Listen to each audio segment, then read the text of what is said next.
So pupunta ka kung makatanggap ng invitation. Pupunta ako para matulungan ko sila ng tamang prosedimento sa kongreso kasi naging kongresista siya, abogado ko siya. Pangalawa, sabi niya, pero may condition ako. Anong condition ko? I will attend provided they ask educated questions. They do not ask irrelevant questions. They do not ask stupid questions. They do not ask invasive questions. Kailangan yung mga tanong kaugnay lamang doon sa paksain na naayon sa reglamento at sa prosedimento nila at ng batas. Yun na sabi niya. Ayun. Ang tanong, kung pagbibigyan ng mga mambabatas itong kondisyon ni Pangulong Rodrigo Duterte, former President Rodrigo Duterte, if wala choice. Wala naman silang choice. Kasi pag nag-umpisa sila magtatanong niya, siguro isi-chef lang sila nito. Sa bagay, hindi naman. Ugado dati pang kongresista at dati pang presidente ng bansa. Doon lang, may problema na sila. Kung iimbitahan nila, magiging magalang sila at kung ano lang dapat natanungin. Alright. Alam mo, Attorney Sal, maliban doon sa inilabas mong column doon sa The Manila Times, kasama mo rin sa Manila Times, itong si Bobby Tiglao, naglabas din ng column, Attorney Sal, at sabi niya, ginagawang investigasyon dyan sa Kamara ay in aid of re-election. And it has been a long-standing joke, ika nga sabi niya, doon yung mga ginagawang inquiries ng iba't ibang komite ng Kamara. At sinabi din niya dito that the investigations aim to demonize Duterte so much that his candidates and he himself would lose in the May 2025 midterm elections. His demonization will drag down the prestige of his daughter Sara, so for the shoo-in to be the next president. Mangyayari ba ito, Attorney Sal? Itong ginagawa nila na hearing dyan sa Kamara, sa Senado, will they succeed in destroying the Dutertes? Gaya mo na sinabi ko doon sa lalabas ng part 2 ko. Kasi part 1 lang yan Huling paragraph sabi ko sa kanila. It is very obvious na yung ginagawa nila ay para siraan ang Presidente Duterte at si VP Inday Sara. Subalit, they will never succeed because the people there can see through of the evil intentions. Kaya yung sinasabi ni Bobby Tiglao, you remember, matagal na natin dinidiscuss yan na yung mga ginagawa nila is in aid of election, in aid of re-election, in aid of becoming political relevant. Pero sa totoo lang, tingnan mo yung may mga lumalabas sa social media ngayon. Si Miriam Defensor Santiago, nung siya'y senador pa, galit na galit siya dyan sa mga inquiries na yan. Alam mo bakit? Sabi niya, bigyan niyo ko, sabi niya, ng isang batas na naisulong at naisagawa dahil dito sa inquiry ito. Hindi totoo, walang batas kasi nga yung mga inquiries para matulungan ng mga lawmakers na magsagawa ng mga batas na makaka-amyenda, makakaklaro o mapaipapalit dun sa umiiral na batas. Pero sabi ni nasirang Senator Miriam Defensor Santiago, wala naman hanggang ngayon, wala. Ngayon, hinahamon ko po mga membro ng Kongreso, Senador, mga kongresista.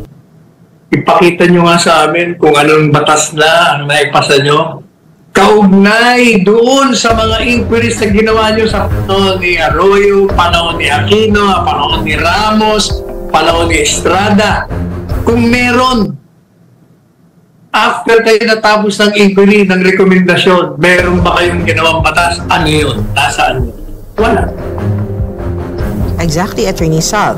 Kaya, yun pa naman ang ginagawang dahilan ng mga mababatas, Attorney Sal, that they've been given power to conduct investigation dahil bahagi yun sa kanilang responsibilidad, which they weaponize at Attorney Sal, especially pagkalaban nila sa politika, Attorney Sal. Yan nga. Ang ginagamit nila. Pero I don't think they will see. Ang tao can see through Ma-aplikita mo mga komentaryo sa context, tatanggap ng SNI at nababasa ko din sa social media, ang komentaryo sa aking mga vlog. Kita-kita nila ang intention. Talagang sinusuntaan tamang. Alam at mo, saka nga, yes, attorney. saka pala, kasi matagal kami nag-uusap ni Presidente Duterte tungkol. Di ba, palagi nilang sinasabi na iimbitahan yung Presidente Duterte at inaano nila na pumunta. Alam mo naging reaction niya? Unang reaction niya, sabi niya, ba't naman ako a-attend dyan? Kung makikita mo ang kanilang pamamaraan, inquisition. Sila ng prosecutor, sila pa ang mga west, sila mga judge. Wala kang kalaman-laman. Pag hindi nila type ang sagot mo, you're in contempt, kukulong ka nila. Pati buhay mo kinakaladkad. Ang mga tanong, kung hindi irrelevant, stupid, or invasive. Kaya sabi niya, hindi ako pupunta dyan. Yung initial yun, yung aming siguro mga month ago. Pero nung nakita niya sunod-sunod na, talagang yamot na siya, nagre-react na siya. Sabi niya, ako gigil na ako, gusto ko na umatay. Pero, tinanong ko siya kahapon ba yun, kahapon nung isang araw. Kahapon, sabi ko, tumanggap na ba kayo ng imbitasyon? Sabi niya wala. Sabi ni Barbers, ito, nagpadala na raw sila ng 2 beses na imbitasyon. Wala akong tinatanggap. Sabi ko, baka naman ako, balik address, baka pinadala na, pinadala sa Malacanang.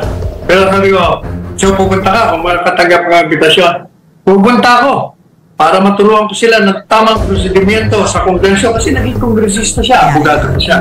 Pangalawa, sabi niya, pero may condition ako. Anong condition ko? I will attend provided they ask educated questions. They do not ask irrelevant questions. They do not ask stupid questions. They do not ask invasive questions. Kailangan yung mga tanong kaugnay lamang doon sa paksain na naayon sa reglamento at sa prosedimento nila at ng batas. Yun na sabi ko. Ayun. Ang tanong, kung pagbibigyan ng mga mababatas itong kondisyon ni Pangulong Rodrigo Duterte, former President Rodrigo Duterte, if wala will attend. Choice.